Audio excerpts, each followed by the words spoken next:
So hindi lang po sa arts ginagamit po yan, ano? Ibang upises, yung mga ibang upises po sa Celesio, sa ibang university, ginagamit po nila yan para pang-alis ng stress.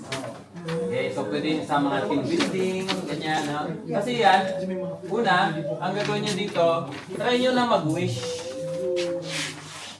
Ano ba yung mga kahilingan nyo? No? So, bago natin gawin to, try nyo mag-wish, baka sakaling makita nyo doon sa lalabas. So, okay? So, ganon.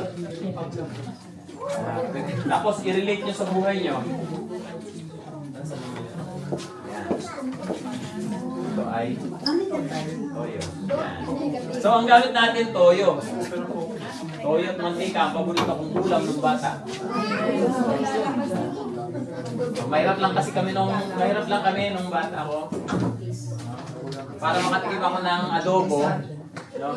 Toyo at mantika lang, ayos na. Adobo na yun.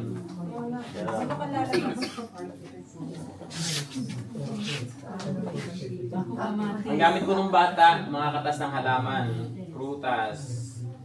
Gustong-gusto ko yung lumboy kanila, yung duhat. Kasi pag nalagay sa mansa, sa damit, hindi na maalis. Mansa na siya.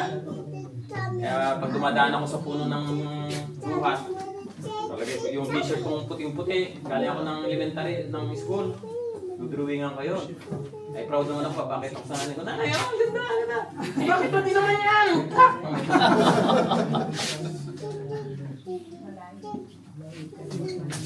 Lagi ako napapalong, pati yung pader namin. Proud na proud ako. Ang ganda ako ng drawing ko. Huling. Ginamit ko bro. Pati mamaya-maya, ayan. Palo din, no?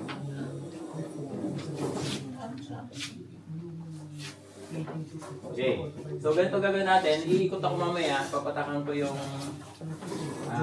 kokonban. Tapos, pag napatakan na siya, pipikit lang kayo ganyan. Tapos, imumove nyo siya nang naaayon sa gusto nyo o galaw nyo, no, o damdamin nyo, gano'n. So, kung sa psychology, no, makikita nyo rin dito kung masaya o hindi. Tao. Okay?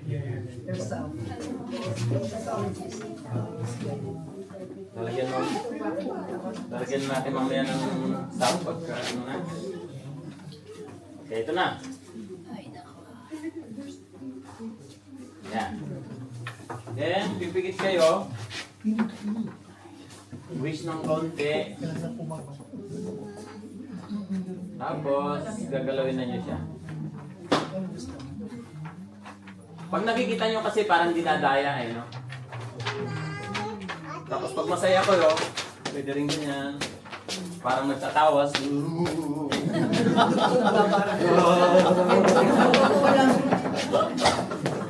Okay, on.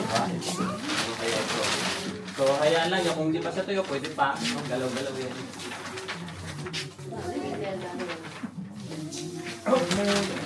Okay, yun na talaga siya. After nun, hahanapin nyo yung image dito. No? Ito yung, kasi lumalaban ako ng contest sa university noon, sa mga schools noon, ng on the spot. Kailangan mabilis yung aking interpretasyon, saka yung imagination, gano'n. Kaya ang ginagawa ko, ang practice ko noon, yung ulap. Per second yun, nagbabago yung itsura ng ulap. Sabi ko, uy, kabayo ah! Ay, hinihila ng kalabaw yung kabayo, gano'n. Ay, naging aso, gano'n. So, mabilis yan, no, yung ulap. So, parang gano'n din to. Hahanapin nyo yung image, iikot lang yun siya, titignan nyo kung ano ang nakikita nyo dito. Okay? So, wala akong masyadong makita, kundi ikot lang nyo siya. Parang halaman. Parang halaman. Ayan, ganito na lang yung tubig. So, katanggalin ko lang yung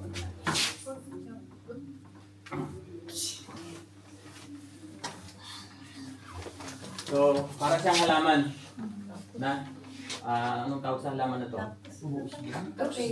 Ito yung dahon, yung kabila, yung dahon, tapos tumubo siyang gano'n. Taktos. Bagong sibol na ano. Parang bagong sipol. Awi. Sprout.